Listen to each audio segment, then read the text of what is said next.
Hello. And welcome to Hair Loss Goss with me, Sally. And me, James. And today we have got a very exciting guest on, Holly from Pretty Little Wigs. Hello. Hi. Thank you so much for having me. Oh, you're very welcome. Thank you for coming. So tell us, how did you get to where you are? So, how was Pretty Little Wigs invented? Pretty Little Wigs was a lockdown baby. Oh, so wow. I've been doing hair extensions for the last 13 years, and that was just everything to me. I lived, breathed, love it, still do. And as soon as lockdown hit, we were obviously forced to stop everything that we knew. So when we got to like maybe May, I thought, this really is happening now. Yeah. Like, we are going to have a forced none break. of us believed it, did we? No, not at all. So I just thought, well, I might give it a go, like making a wig. I downloaded 3 different like education, what would it be called? Like downloads. And I just fell in love within the first 10 minutes. So you made your very first wig? Yes. How? Where did you start? Yeah. So I can sew because I sew hair extensions.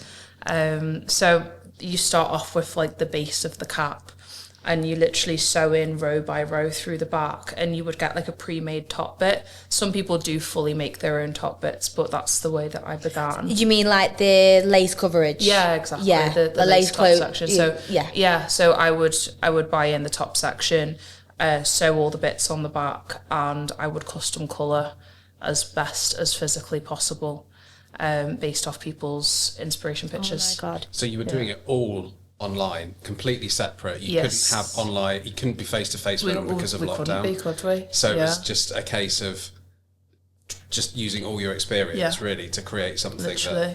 But so did you sew on the weft of the wig? Like, so did you get like a weft of hair and then sew it, or did you do individual? The weft. You would say like a traditional weft that you'd use for hair extensions. Like I use Hair Kings, for example. I would split the weft in half because they usually doubled up to make the rows a lot thinner, because otherwise you make the wig way too thick. So I'd like split the wig up, and then you'd sew in like every centimetre a new row through the back, with hand stitching. But how long did that take you? If I wasn't doing any colour work, I think it was about 4 hours in the end, but I think one took me about 16 hours because I had to recolour it 3 times. Patience of a saint there. But before I'd even made a wig, I had watched 10 minutes of a how-to video. Yeah. And I was like all in, like completely all in. I'd made an Instagram page, made an email address, bought a domain, trademarked the name. I made a logo on Canva, and I was like, right, this is me. I'm doing it. Good on you. That's amazing. Definitely. It's one of those things, That isn't is it? When you set up a business, it's kind of, you've got to believe in it from the very beginning. It's, definitely. You can't be a bit like, oh, is this going to work or is it not? And Yeah. you may have those doubts in the definitely. back of your head, and you always have difficult times when you set up a business. But you know, when you've got something that you truly, honestly believe in, and you've got a passion for it, and you've got experience in the background, you know, in your past. I mean, it's just amazing. What made you want to? Had you seen clients that maybe needed them, or? Yeah, absolutely. I think I always had an interest in wigs. I just genuinely didn't believe I had the time to do it. Yes. With hair extensions, as you know, like we can make like from the ear downwards amazing, but anything too high up, it's in the danger zone of getting seen. So I think like along the years that I've been doing it, there's always been a calling for something up top. But I thought about, should I go into like mesh integration systems or like that kind of thing? But again, I just thought I was way too busy to do anything more than I did until lockdown. And then I had to then figure out how I was going to do 2 businesses at the same time when we came back to work. So did you, for a long time, make your own wigs at the beginning then? I handmade, coloured and sold about 40 orders.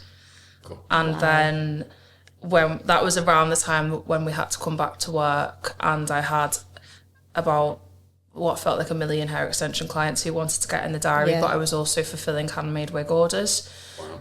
So I loved doing the wigs, but it was starting to get to a point where I was like, there's something not quite right about the service that I'm offering that I just didn't love, and I knew it could be better. So I thought, it's so much money for somebody to like spend on something they've never tried on. They've just sent me a picture and I've got to do my very, very best to recreate their inspo picture. And even if I believe I've completely nailed it in every way, if they then try it on and think, oh, the root doesn't actually suit me, even though I've asked for it, who's in the right or wrong? Yeah. And I would never want to force somebody to keep something if they're not happy with it, but it's a custom made item. Yeah. So and you've just spent all that time. If, like, who's right? So it's a really difficult situation, and I hated any kind of niggly bits that I ran into about that. So the reason that I went down the road of like having a huge stock is because I wanted someone to be able to come in and try it on, and if you loved it, amazing.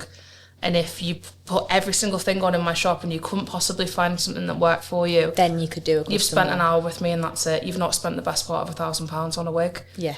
So this is how I began to build my stock. And I had about 10 wigs and I thought I was a baller.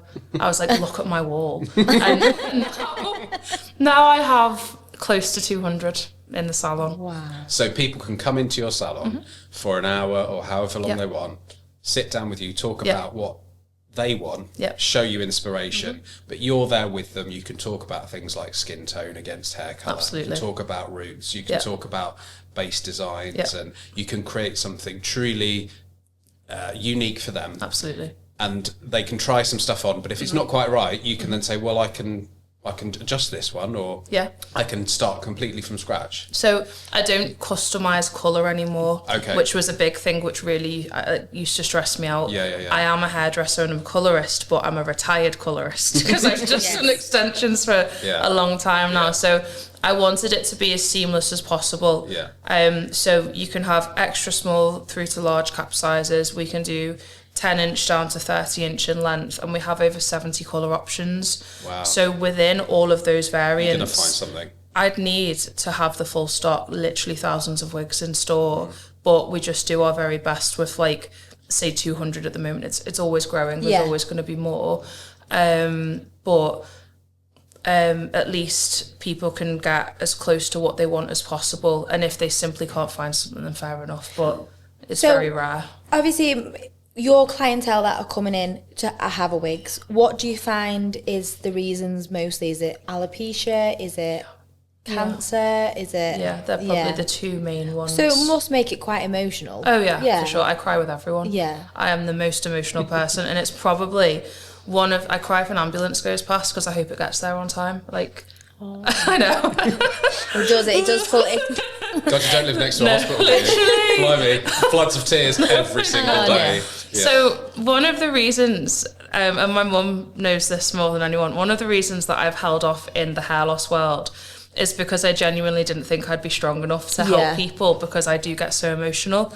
But I think if anything, like now that I'm a little bit older, a little bit wiser, and I'm in it, I think people actually appreciate it because they know that you're not just like a robot selling them something. 100%. Like I have like a whole family in. Is it empathetic? The thing is with hair loss, whether you're a man or a woman, it's such a deeply personal thing. Yeah. And what you want from someone who's providing a service that gives you your confidence back is that empathy, and someone who really understands you and takes their time and will talk. It's not like selling a piece of furniture or a product that you just buy off the shelf and you're just buying it off of a whim. Oh, that's on offer, or people, I like the colour of that. People are broken from losing their hair for whatever reason. We found the same thing. Like when we first set up Cheshire Hair Clinic, it was a big step, and I had a lot of personal experience with hair loss, so I knew how I felt. So I had a head start because I knew that most of the clients were in a similar position to me, so they would have felt similar to me, and so we could empathise straight away. But on female wigs and toppers, it's another level as well, because women are so used to having hair, and it's so much about the focus on how you feel, and advertisements all about how you look. So it's such an important thing. Definitely. Yeah. So there's lots of different styles of wigs. Now I do toppers. I don't really know very much about wigs. So you brought some in to show us, so you can, because there's lots of cap constructions, isn't there, and lace. So what do you find the most popular? Our bestseller is the lace top wig. So like what I have on now. I did not know you were having Party trick. For those that are listening and not watching on YouTube, Hollie's just lifted her wig off her head. So all of our wigs are completely glueless, so you don't need any adhesive, any tape. And the lace top wigs are the least dense style that we do. They're still quite full, but you can absolutely have weight took out of them and have them layered, and they'll feel a little bit more lightweight. Yeah. We also do a cap construction, which we call a seamless looks, which is a little bit of lace at the front, and then it transitions into the silk top parting. They do feel a lot fuller, so we don't sell them as much, but we do definitely have customers who love them. If you want a lot more of a full look, or you don't like seeing a knot, not that you can see knots very easily, but like even if you're looking super up close, the seamless wigs are fantastic for the no kind of knot. It looks like you've stolen someone's scalp. No, we don't have any bleached knots. Occasionally our very darkest pieces come factory bleached. But if someone wants like a bleached front hairline, for example, a lot of our wigs do have a front highlight. Like if you grab the brown one, this one, even though the knots of the brown are brown through the parting, the very front hairline is blonde. So when you like push it back, the hair which is like straight onto your scalp is as light as possible, and looks really, really natural. And how long would you say a wig tends to last for if you were using it and wearing it every day? Frequently. I'd say a good year. However, you're probably going to need a little infill from time to time. So the centre parting, or like wherever your parting is through the top, and the front hairline can sometimes wear down a little bit quicker with like brushing and styling. Even just adjusting, like if you just give it like a little tweak every now and then, or like a little pull, like you're bothering the knots over a frequent period of time. So you do get hair loss with it then? Yeah, you can get a little bit of shedding, but it doesn't mean it's the end of the road. We would just use hair from the back of the wig and refill the front of the wig with it. Or you can use brand new hair, but it's just a cheaper way of doing it. Yeah. It is something which we are starting to offer in-house because we used to outsource it. But I think it's just fantastic because the wig looks brand new again and it just goes on and on. So definitely. A wig that would normally last, say, 9 to 12 months, you could extend that, double it. Way more. Effectively, because you're constantly refilling. Yeah, absolutely. And you say all of your wigs are glueless. Yes. So with hair systems, they're either taped or adhered to the man's scalp, so they're stuck on and they're not coming off until they're refitted, which depends on their lifestyle and how quickly that is. So how secure are the wigs? Like, I can flip my head if you want. Because I know that people listening to this who may be interested in your kind of products, they're like, well, it sounds amazing, but it's glueless. So what happens if like a gust of wind, is it just going to fly off? Oh, the wind's nothing. I've ridden a mechanical bull to prove that it'll stay. I've jumped in a swimming pool. I've been to the gym, and my PT designed the session around as much head whipping as possible. Okay. So, like, for example, do you like a skier when you're like really going for it? What else? I feel like I've tried to do so many things to prove how well they stay on. Are they hot to wear? I'd say like if you're in a hot situation, yes, but having hair is hot. So like I've walked around, say for example, Mykonos town in the summer, and I was quite hot, but I would have been hot anyway. So like slightly hotter than normal, if anything. How do you find putting up wigs? Because from the little conversation and experience I've had with seeing clients, they've always said about putting it up. Like, you know, it's harder. It's harder. So you can do like a low ponytail, but if you go high, obviously it can expose the back of the wig. So do you find that you can't put it up as much? We encourage low pony and half up, half down, and possibly a mid pony. But I do have clients who've very successfully done buns and high ponies. If like recently on like my Instagram, I think one of my clients has collabed with a post, and it's literally like up here, and it looks fantastic. Wow. I suppose it's just about how you position the hair before you style it. To give yourself enough length to style it. Absolutely. So if you were very new to wigs and you just lost your hair, where on earth would you start? Yeah. So if that message like dropped into my DMs, like, hey, I've just started experiencing some hair loss and I think I need a wig, like what do I do? The first thing we say is, are you able to get in and come and have a try on with us? Because physically trying a product on to know what works for you and know what size is going to be good, know what colour is going to be good, what length is going to eliminate so much stress. Yes. Versus an online order. And don't get me wrong, there's so many companies out there who absolutely smash it, who are just online. But the difference of actually physically having something on your head is just fantastic. There's ways where like you can do a head measurement and you can do a measurement for length and things like that, and like send pictures of colour, but it's good to feel. But how, so obviously that's making sure that the size is right on the head, making sure that the client feels like it's it's comfortable, and then and is it just personal preference whether you have the lace or whether you have the because there's so many different cap constructions, isn't there? So we typically start off with the lace top wigs because they tend to feel generally the best. Okay. So that's the most popular. Yeah, definitely with us. If somebody loves a really full effect or they specifically want a silk top, then that's when we'd look at the seamless caps. Okay. And then our newer style, which is the band fall wig, which is literally designed to wear with a hairband. That's more like a day-to-day running errands, just throw it on. They preserve. And then, so you mean like you just wear like a headband to cover the join off them, right. so they don't have anything fancy at the front with lace. But they are fantastic to like double up. Like if you're going to have two wigs, I'd have a lace wig and I'd have the headband wig, because then that is going to help the lace wig last a lot longer because you're not constantly wearing your best wig. So this one here is a band one. Yeah, and my Jewish customers actually introduced me to them more recently, as they're more day-to-day wigs, because Jewish ladies wear wigs as soon as they get married to cover their hair. So this bit at the back here, adjustable straps, and then they're adjustable. Yeah, typically you'd want it to fit nicely on the outermost straps. Wigs can stretch a little bit over time, so that's why you can use the hooks to bring them in. If you were wearing a wig right on the middle hooks, I'd say the size is wrong immediately. Oh, really? So yeah, the outermost straps at first, if the wig stretches, bring it in a little bit.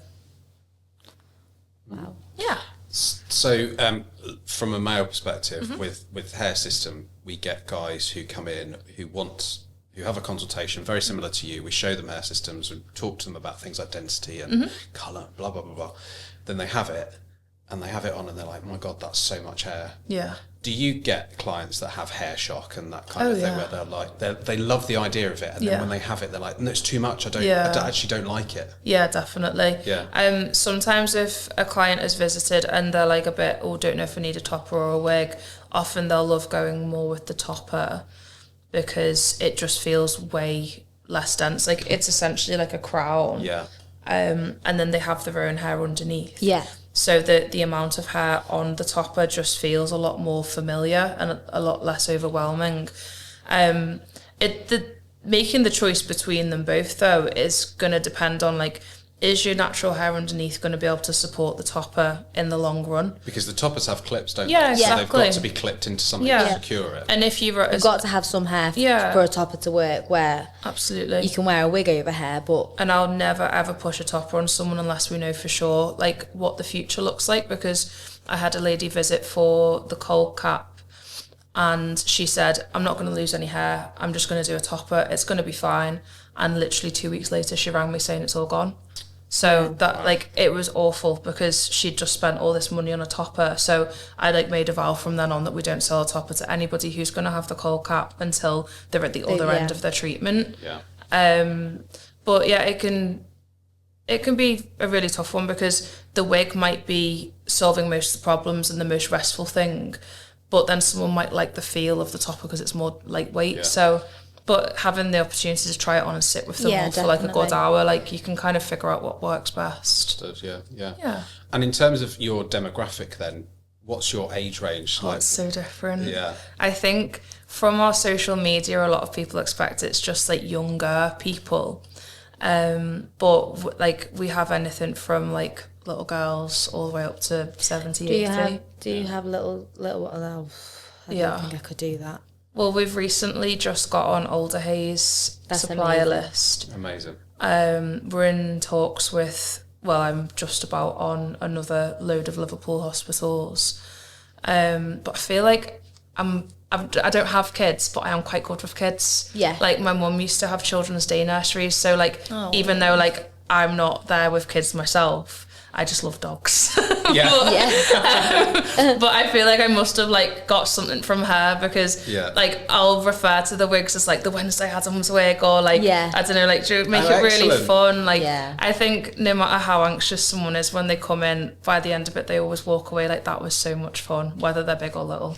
So I don't know too much about this one. So if you get diagnosed with a hair loss condition in the NHS do offer you wigs, don't they? They offer a voucher, and each trust does their own thing. This has been probably the most difficult thing that I've had to go through, trying to get on any kind of list. So the very first thing I had to do was get onto the NHS supply chain. So I passed that. That was all. It took a while, but I got on it, and I was like, yes, finally, right, everyone can start coming and using the vouchers. We got there, thank goodness. And then I was like, well, how do we start taking these vouchers? Yeah. And the NHS supply chain said you now have to go to each individual trust to then get onto their list. But you don't get any contact details. You don't get sent in any direction. You just have to figure it out. And I had some help from, very kindly, from Morgan's in Chester. She did try and hook me up with a few people very kindly. But I didn't get anywhere. So I've found I've only actually got onto trust's lists by patients saying something to the trust. Wow. So see, that's quite wrong, isn't it, really? Like you've created this business to help people that are in desperate need of hair, and I'm sure, I don't know whether they still do it, I'm sure the NHS do have like an in-store wig, but isn't it synthetic hair? Yeah, so they encourage the voucher for synthetic, from what I know, because the voucher covers pretty much the cost of a synthetic wig. Because synthetic hair is, well, it's not hair to start with. Yeah, it's plastic. It's plastic. Yeah. But it will last a long, long time. Yeah. It doesn't look but it doesn't feel like hair. It it doesn't look like hair, and you can't style it. Yeah, exactly. And so you're really replacing your own hair with something that's pretty low quality in comparison. Yeah. And I think they have a place, like gym wig, pool wig, holiday wig. Like, don't ruin your best wig by doing all of these activities. Yeah. But yeah, as like a day-to-day piece that you want to feel great in, like they're not going to feel as good as a human hair wig. No. So yeah, we've had clients who've made some real noise within the trust that they get their vouchers from. So hopefully, like soon, we are going to be a bit more up and running. I'm just now gunning for Clatterbridge. I really want to get on their list. We'll keep everything crossed for definitely. You, it's an amazing thing. I'm going to march in with a rail of them and just be like, how can you not take these? They're so good. And like, we have the most stock of anyone that I know of with human hair wigs, and it's on the doorstep, so it just makes sense. But you are, as I say, like with having 200 wigs in-house, you must be one of the biggest. I thought maybe the only people who possibly would have more was maybe Jewish wig shops, and maybe they're just not as much on social media, so we just don't know. But when I've had my Jewish customers come recently, they're like, oh no, there's nothing like this, like where they shop usually.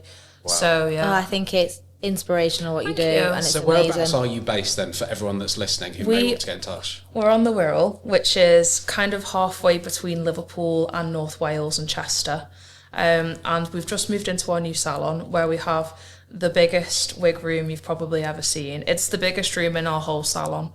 Okay. And when you've just done a massive renovation, haven't you? We used to be in a building that was 750 square foot, and now it's 3,500 square foot. Wow. Yeah. And mostly wig room, like 3,000 square foot, that is just wigs. Yeah, definitely. So you still do your extensions, and then you've also got your wigs as well. Wow, amazing. So we're in West Kirby, which is right by the seaside. So it's quite a cool place for people to visit because you can make a day of it. Yeah. And we do have people coming from all over the country now. And we also have the train station literally across the road. So if you get on the train at West Kirby, it goes straight to Liverpool, and then you've got all the connections from all over England then. So perfect location. Cool. Yeah. Well, it's such a great opportunity to meet you and have this chat with you, because you know, we've been speaking for a while, and we've known each other through social media for quite a long time, and it's just been great to see you grow. Followed you even before I was in hair loss. I like community. I'm doing what I do now. I've always watched and thought it's amazing what you do. Thank you so much for coming on. It's a pleasure. Thank you for having me. Yeah, if you want any more information, we'll put all of Hollie's information on our Instagram. And then get in touch if you need her. Yeah, get in touch. Yeah. Thanks, guys. Thank you so much. Bye. Bye.